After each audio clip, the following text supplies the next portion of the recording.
Joining me and Edwin for his reaction to the SONA is former Senate President Tito Sotto. Good evening, Senator Tito. Good evening. Good evening, Secretary Edwin. Good evening, Attorney Karen. Good evening to one and all. It's really wonderful for you to join us here, SP Tito. It's my pleasure. It's my pleasure. You can just call me Tito or Tito Sen. Tito Sen, yes. So I think we'll start with how the speech ended, which I think goes into 2 points during the State of the Nation address that drew the most reaction from the crowd. And I would say, Edwin, based on my observation, number one, it was the President's statements on the West Philippine Sea when the crowd stood up and gave a standing ovation. And then second was his statement on an absolute ban on pogos. What is your take on this, Tito Sen? You're absolutely right. Those were the two highlights, we could say. But there were plenty of highlights. It depends on what sector are you from and if your sector was addressed.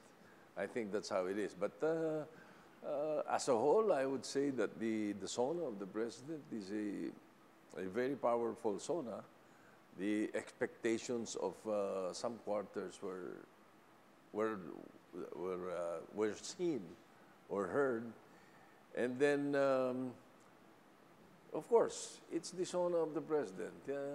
There are information and figures that are only available to him.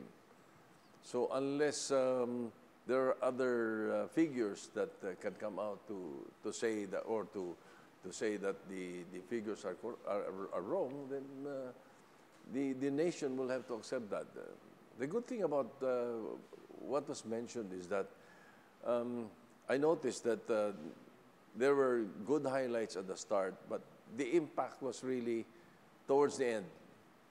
He made sure that the West Philippine Sea was mentioned at about the time when I've been there before. So, been there, done that, sabi nga. When the legislators start to become restless, or that's when he came up with the West Philippine Sea. And then towards the end, the highlight was the ban on pogos, which was expected by some quarters, but unexpected by some too. That's true. Especially but did you expect, Tito Sen, that he would have said something about pogo? And number one, do you agree, for instance, as a former Senate President who did a lot of policy making, do you believe that it was a good move to ban pogo? I think so. I agree. It has come to a point where it can no longer be tolerated because of the impact that it has, or it is having in the country. Of course, the gambling is not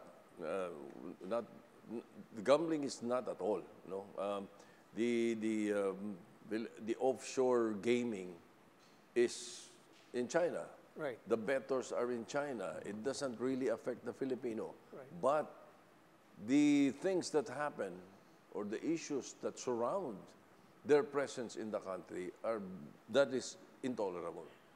I remember during the time of President Duterte, Xi Jinping asked him to ban pogo, and he said no. But that would also, in a sense, to a large degree, that would also something that China would be welcome to, and it's something might be augur positively to the relations between the president with the Philippines, because it's something that Xi Jinping really wanted to be banned. Like you said, it was affecting the mainland Chinese. So hopefully, do you think it will also improve the relations with China? Because it's the one thing that President Xi Jinping has asked our government to take measures, to remedy. I concur. Although it sounds like it's from left field. Right, right. But again, it somehow has a connection to the West Philippine Sea issue. Baka matuwa yung China eh. Correct. Because they have been seeking the ban of pogos in the Philippines. But Tito Sen, I'm going to ask you, as a former Senate President, the statement of President Marcos saying that I'm announcing a complete ban on all pogos is a very strong statement that talks about something that can only be done through legislation. So as president, where you have the separation of powers where the president can't really dictate on Congress as to what laws they will pass. What do you make of this statement? Do you think that he already had prior communications with the leadership in Senate and in Congress about passing a law completely banning all types of pogos? Although you're right that it must have a congressional action, but then again, the PAGCOR is under the president, and the PAGCOR is the one that gives the license. So if the president said earlier that starting today, pogos are banned, all PAGCOR has to do without the need for a congressional action is to revoke all licenses given. Therefore, any pogo operating, whether licensed before or not, as of today or as of tonight, will all be illegal. That's interesting because it's interesting to know. That's interesting because one, I suppose there can be a challenge as to the validity of that executive action when you have still a law that does not make it illegal. But second, PAGCOR Chairman Altenco recently, when he was asked about what is your take on a complete ban of pogos, was trying to distinguish legal pogos from illegal pogos. Well, the president did not, the way I heard it from him, the president did not distinguish between legal or illegal. He says, pogo, if I were the chairman of PAGCOR, I will revoke all the licenses tonight from all pogos that were given a license. Now, if I recall, when we passed the law, I was part of the Congress that passed the law taxing pogos. The reason was because we knew that they should be paying taxes to the government, but we just could not really find out how much was being paid, how much was being used. That was the problem then. But this, because of the total ban now, everything will be moot in academic. And you don't think there's any negative impact on employment, real estate? Like, I think the recent numbers were that they make up about 10% of occupancy rates for the whole country. Oo nga eh, yung retail, perhaps, real estate, real properties, yes, they have bought a lot of real properties, or at least rented, no?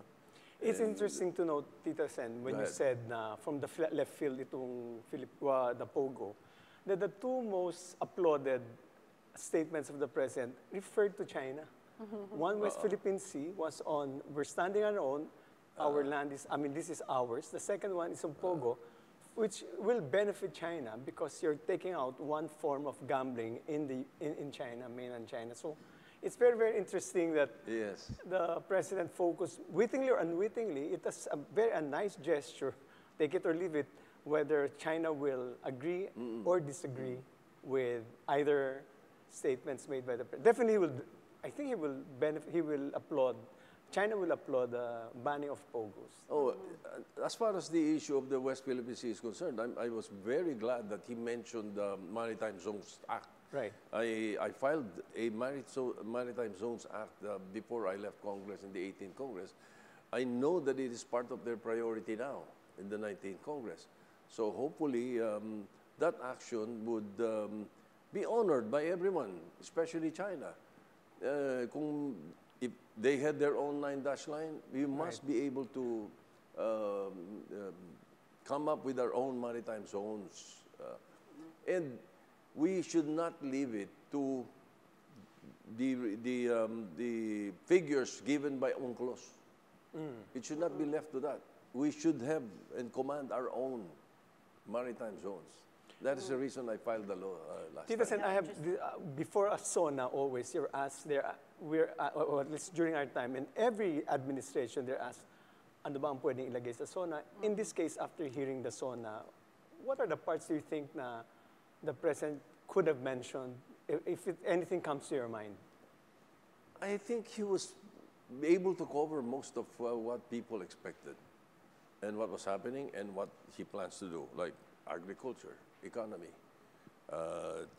infrastructure, peace and order, tourism, health, Although, in my opinion, there is a little more to be desired as far as health is concerned. Right. In the past year, okay, the figures given by the president are there. Unless you have other figures, we will have to accept that. But then again, I heard that Congress dealt with, I think, 89 billion from the sources or the savings of PhilHealth. I don't think that's a very good action. So when the president said, he said something like, the executive department should act judiciously in spending the budget for 2025, that he will be presenting. I think it should also have been directed to the Congress. To Congress, ano? Yes. Dapat mag-ingat eh. Because I've had experiences before na medyo hindi na kailangan, nailagay. That if you will recall, there was a time when I was Senate President and the Speaker was Speaker GMA. And after bycam of the budget, after ratification by both houses, when they were printing, there was an additional 75 billion out of nowhere. That's a huge amount. Coming into the, of course, that's the reason I didn't want to sign it. I did not sign it. The budget was going to be reenacted already in the following year because I did not want to sign until I discussed it with my colleagues, Senator Lacson, Senator Drilon, and the agreement, the suggestion was that the only time I will sign it is if the president guarantees that he will veto those excesses. Right. And President Duterte, through Secretary Bongbong Marcos, gave me the assurance, and so I signed it. That's why it's the only budget that you will find in the history of the Philippines that the Senate President has an annotation in the budget which says that this and that attached should be vetoed. Oh, that's good. And he did, the President can line veto, and he did that. So again, I'm glad he mentioned about the executive department being judiciously spend every centavo. That's good, but it should also be addressed to Congress. Yes, Karen, I I have a question for Tito Sen, and this is in regard to your personal advocacy of the fight against drugs. Medyo pumatik yata si Presidente when he mentioned that our drug war, extermination is not a policy. Anong tingin niyo doon? Yeah, well, I agree. Siguro lang, he was not able to mention already that there must be prevention and rehabilitation. It's not all enforcement. Right. It's not all prosecution. Even if you enforce all the laws on dangerous drugs and prosecute all those behind it, if there are users, correct, if there are drug dependents, they will find other types of substances and drugs to abuse. Therefore, there must be perhaps they were not able to mention it or include it in their. That could have been the tiny lacking portion of that. Or perhaps they don't have data on, or it's not part of their existing programs that has accomplishments to report for this SONA. Well, then that is the problem of the Dangerous Drugs Board and the Department of Health. Yes. That is something that they should look into. So yes, it is all roses, but there are, of course, some little kinks. Yes. Or maybe some of the Edwin, are you issues. implying may I'm glad Secretary patama Lacierda- sa previous president? That's my sense. Glad That's you my mentioned sense. that. Because clearly the previous administration was really for, there was a number of, so many numbers of were killed during the drug war. So it was very pronounced. That's why maybe Tito Sen, he didn't emphasize on the rehab because he wanted to emphasize on the prosecution side and maybe not on the extermination side. We will give it to that. We give it to that the thinking that perhaps that was more important. That was what mentioned. Yeah. I would like to bring up that judicious use of funds, because in the past State of the Nation address, there was also a call for passing the law on the Maharlika Fund. And I was hoping to hear from this third State of the Nation address some report on how that is being implemented. And I didn't really hear much about that. What is your take on this, Tito Sen? Is it something that was left out? I will be talking off my hat if I do react, no? Because I'm not familiar what went behind the Maharlika Fund. Exactly. Therefore, the fact that he did not mention it, maybe it is being suspended, reviewed, I don't know. But it is being implemented. They constituted a board, and I've been hearing some potential projects where the Maharlika Fund would also allocate money, and I think there are some government agencies or GOCCs where part of their funds are being discussed as potentially also feeding into the Maharlika Fund. But yeah, I was very curious about that, considering it was one of the highlights in the second SONA, and there was no report about any of the progress of that in this third SONA. But for you, Tito Sen, was there anything else that you felt that was left out that could have been mentioned in this third SONA? I think the issue on customs and tax collection, there could have been more highlights about it, perhaps. Yeah. And the Maharlika Fund, maybe they decided to leave it out. It was not as important as the other issues that the In president terms of food mentioned. security, Tito Sen, do you think we have done enough to ensure that we provide our food security is stable and we're able to alleviate the high prices on, for instance, our agricultural products? Funding is the issue. Funding of the departments? Funding, the whole thing.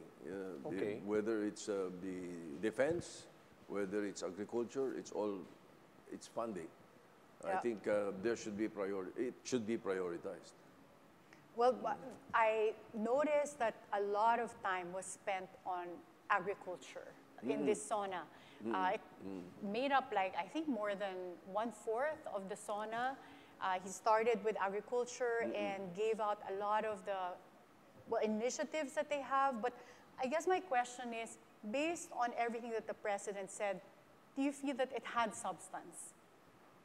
On agriculture Agriculture, itself? yes. On, like, did they have really initiatives that you feel were coming from this specific administration and not just rehashing things that were done by prior administrations, like something that's more innovative or really called for in terms of addressing food security and inflation? I agree. Yes. The answer is yes, because aside from the fact that he spent a lot of time on that, he tried to explain what went on last year and what their programs would be for this year. And the thing is, I expected it because it is the same program of his father. Right. Agriculture, economy, and infrastructure. Agriculture was number one as far as Ferdinand. But it seems like Marcos it's is concerned. contrary to the policy of his father on self-sufficiency, rice self-sufficiency. Mukhang hindi rin yun ang ano niya because he's already agreed on Oo, yung importation Yeah. rice tarification. So it recognizes also that it's so expensive to grow rice and maybe a different sort of products, agricultural products can help. Although we need rice, that's why we try to lower the cost of rice. But yung tingin lang, Tito Sen, is like, if you were the agricultural secretary, how would you address this whole idea of the problem on food, the problem on rice? Kasi ang rice is a di ba ang tawag natin, rice is a political commodity. Kung mahal yan, magrarally ang mga tao. You'll have to forgive me, but I have a very radical Go ahead. perspective as far as agriculture is concerned. I think we should buy all the output of the farmers. At the very least, 40%. 40% of the output of the farmers. So, ano ibig sabihin nito? Bottom line, funding. Again, it's money again. You did that. Because if you help the farmers, how do you help him? Buy all of his products at a higher farm gate price. At his rate. At his rate, yeah. At his rate. not through the traders. So wala ka ng middleman. Wala. So that any additional income based on market prices goes to the farmers. Correct. Yeah. If you do that, then they will have more, So industrialization will easily come in because of agricultural modernization. The farmers, pag yumaman na magsasaka, hindi mahihirapan eh. Pero Tito Kung Sen, ang may pera. limitation nyo lang, bali yung budget. We don't have enough budget to execute that buying all the rice of the farmers. Yan yung ba yung limitation? When you were the Senate President, you had so much influence on lawmaking and talking to the We president. were expecting that that would have been the priority of all the presidents that that we've been serving. We always say that. We always do that. But when the agriculture department handles it, I don't know. In the past, they have been so, what do you call this? Hindi naman siguro hell-bent ang word, pero they have been very favored, or they have been favoring importation Right. when it should be the last resort. Yun eh. But here's my question. So, with the Philippines being one of the most disaster risk prone, actually we've already ranked first in the world, and now with climate change issues, I think some of the things that I still haven't seen in our administration, even in the third SONA, is how to address that vulnerability of the farmers when it comes to, their crops and their ability to sustain the ability to sustain what they or plant, because by the time, sometimes before they harvest, it all goes away and there's not enough insurance for them. So that goes into even saying that before we can buy what they produce, how do we ensure that they produce something come harvest season? Well, I think subsidy is the answer. We should subsidize them. We are one of the very few countries in the world that does not subsidize its farmers. In the United States, in Europe, in this part of the world, Asia, they really subsidize and help their farmers because it's the bloodline. And let's face it, in the Philippines, about 60%, 65% of the people rely on agriculture. Well, So subsidy. Subsidy. You want to prioritize agriculture? Well, I think he mentioned it. No?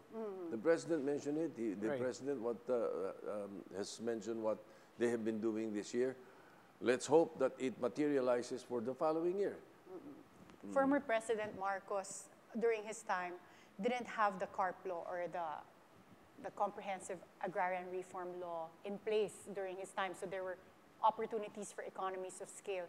Do you think it's something that the current president should consider in terms of having really an effective land reform program where farmers can be more effective in earning an income if we are able to perhaps radically change or overhaul the CARP law?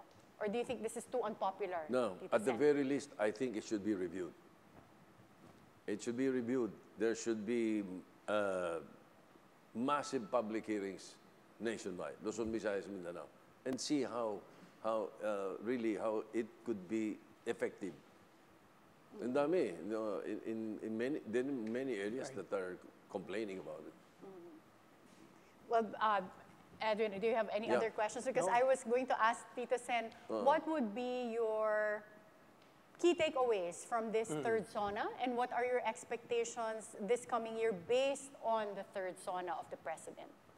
Well, the priorities that were mentioned by the President, I hope will find its way into the LEDAC.